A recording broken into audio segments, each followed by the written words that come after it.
Hi, this is Rick from Iowa Worm Composting. Today I'm going to talk about worm casting tea. And what's better than that, we're going to talk about worm casting tea, and I'm going to show you how to save a little bit of this and still have healthy plants. So stick around, it's going to be fun.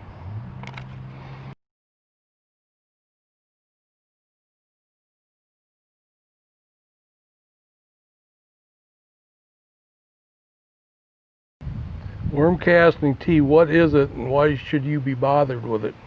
Well, first of all, the definition of worm casting tea is we're attempting to take the microbes in these worm castings and put it in an aqueous solution. Yeah, that'd be water. And we're going to attempt to grow out those microbes and increase the numbers, and we're going to use that as a liquid fertilizer for our plants in our gardens. Why should you do it? Let me do a little simple analogy. You know, back in the old days, you know, when you use chemical fertilizer in your garden, and that was pretty good for most of the year, but then, you know, about the middle of the season, you'd break out your Miracle-Gro and you'd mix it up in your bucket and you'd go out and put it on your plants, or you put it on with a hose end sprayer. Well, the regular fertilizer used in the spring, that's kind of your slow release fertilizer. The Miracle-Gro would kind of give your plant that instant boost, and that's kind of what worm tea does. Your castings you plant with your plant in the spring is kind of your slow release fertilizer, but by applying worm tea through the seasons, you can get like an instant fertilizer effect, and it also helps with disease suppression and pest deterrent. And there's a lot of other reasons to use worm casting tea. But I'm going to show you a way to make worm casting tea that everybody can do. And I know they have all these videos of guys with these big air pumps, and they spent $2 million trying to put this system together, and it really doesn't need to be that hard. If you got a 5-gallon bucket, a stir stick, and a few simple ingredients, you can make a really effective worm tea at home for your own use. So let's get started. Let's see how we make worm tea. So we're going to make an easy worm tea for home use, and this is not an aerated brew. This is what they call a worm tea extract, and there's no aeration goes into it other than stirring it with a stick. First of all, we need a 5-gallon bucket or other container, and it needs to be food safe plastic. How do you know if it's food safe plastic? Well, if you look on the bottom of the bucket, it'll tell you what the material is. This bucket is HDPE2, and that means it's a food grade plastic. Does that necessarily mean the bucket's food grade? Well, that depends. I bought these buckets new at Menards, and we've only used them in the garden. There's never been any chemicals or paint or anything else in them, so I know the history of this bucket, and I know that it hasn't had any chemicals or pesticides or anything else in it. So yes, it is a food grade bucket, and we can use it for this purpose. Next thing we need to talk about is water. A lot of the city water supplies have chlorine, or a lot of them now have chloramines. Well, chlorine and chloramines are meant to kill bacteria, and they do a very good job of that. So the first thing we need is dechlorinated water. So how do we do that? If you're on a city water supply, like a lot of you are, you can fill your container with water and let it sit for 24 hours, and if it's got chlorine, the chlorine will gas off because it's a really volatile organic chemical, and it'll gas off and your water's fine to use. However, a lot of the new municipalities have been started to use chloramines, and chloramine doesn't gas off like chlorine. And how do you know if you have chloramines or you have chlorine? Well, you have to check with your water department. But I've got an easier solution that it really doesn't matter what you have, and that solution is I use ascorbic acid, which is basically vitamin C powder, and it doesn't take very much vitamin C powder to neutralize the chlorine. In fact, for a 5-gallon bucket, a 1/4 teaspoon will do it, and it'll do it in 10 minutes. We've got a 1/4 teaspoon here. Just going to level it off. We put it in the water. We give the water a stir, and you need to wait for 10 minutes.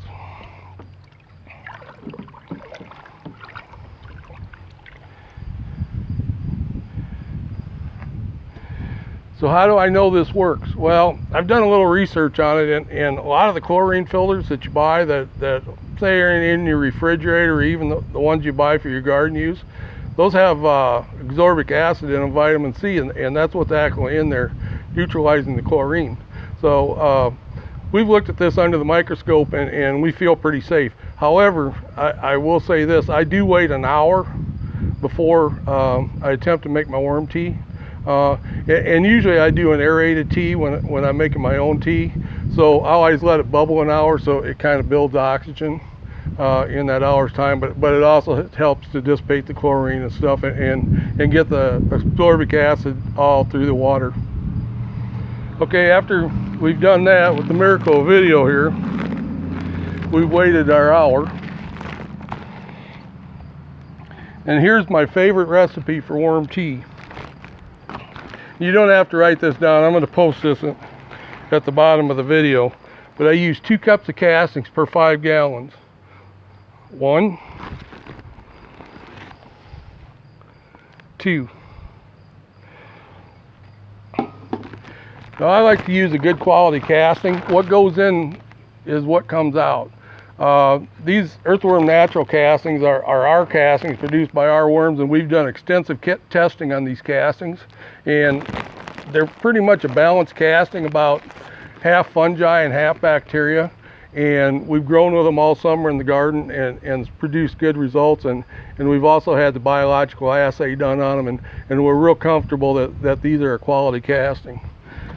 We dump our castings in there, and we take our stir stick and we just give it a good stir.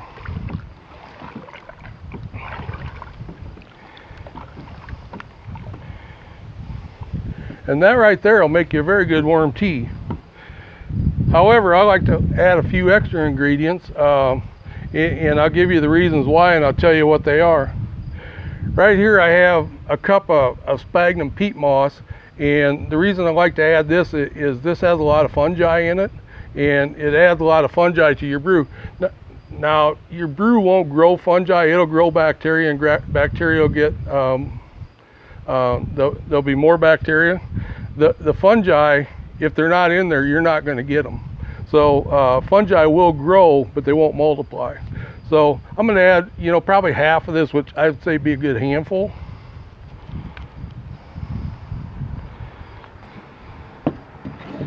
We'll give that a good stir.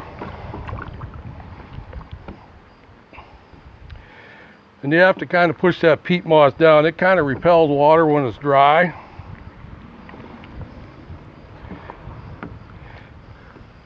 And we'll just work that, and we'll get that down until it actually soaks up the water.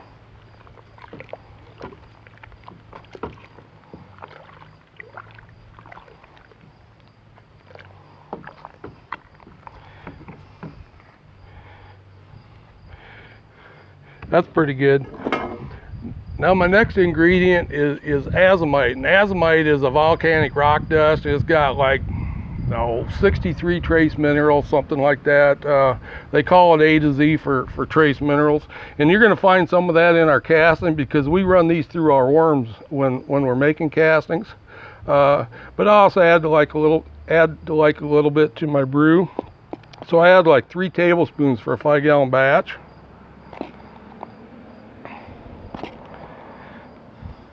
And 3 tablespoons.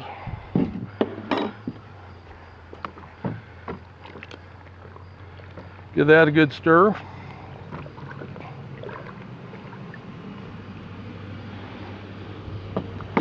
The last ingredient I'm going to add is Blackstrap molasses, and you want the unsulphered version of this. The sulfured version, sulfur is put in molasses to deter bacteria, and it does a wonderful job, so you don't want that in there. So make sure when you buy your molasses that you buy unsulfured Blackstrap molasses. And for 5 gallons, all we need is a couple tablespoons. And this is going to feed the bacteria and the microbes.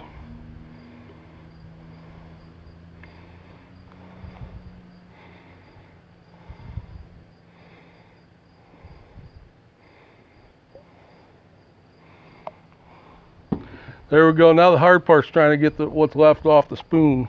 This sticks pretty good.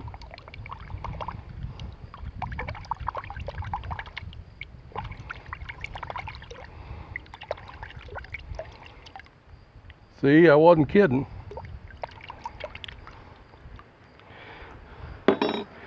Now we'll give that a good stir.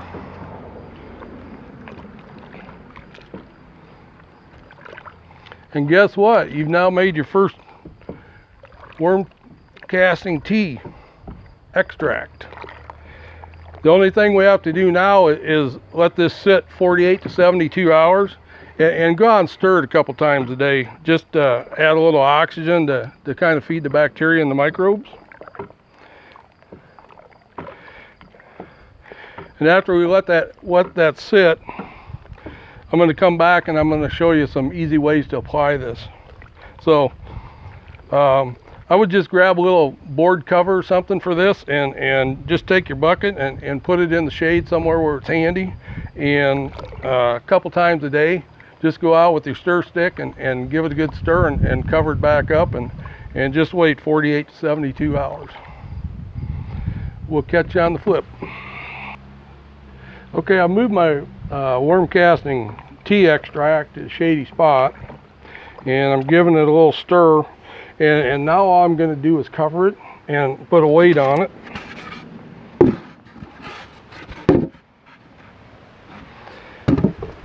And we certainly don't want an airtight lid, just a lid that'll let it breathe, and I'm going to come out and check this every couple times a day and give it a little stir, and we're going to let this brew for 48 to 72 hours.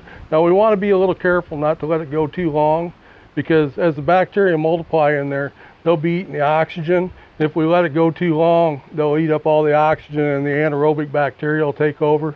And you'll be able to tell because it'll smell bad if the anaerobic bacteria take over. Good worm tea should smell kind of earthy. I don't know if you've ever made homemade beer, but it smells a little bit like beer wort when you're making beer. It should have a fresh, earthy smell. Should not have any bad smell at all. So we're gonna wait, and we'll be back in about 72 hours. I've decided to end this video right here because, well, I'm kind of windy and the video's getting kind of long. So we're still waiting on our worm casting tea to brew for the 72 hours. But I'm going to come back and we're going to look at that tea in 72 hours. And I'm going to have a new video on how to filter and apply the worm casting tea. That'll give me a lot more time anyway to show you how I filter it and some good ideas for how to apply it that's easy to do and quick. So thanks for watching, and if you'd like to see more videos like this, subscribe. If you'd like to be notified when there's new videos, hit the notification bell. We'll see you on the next video. And again, that'll be worm castings tea application will be the next video. I'll try to link it up, but I'm a lot better worm farmer than I am video editor. So we'll see how that goes. We'll see you next time. Bye.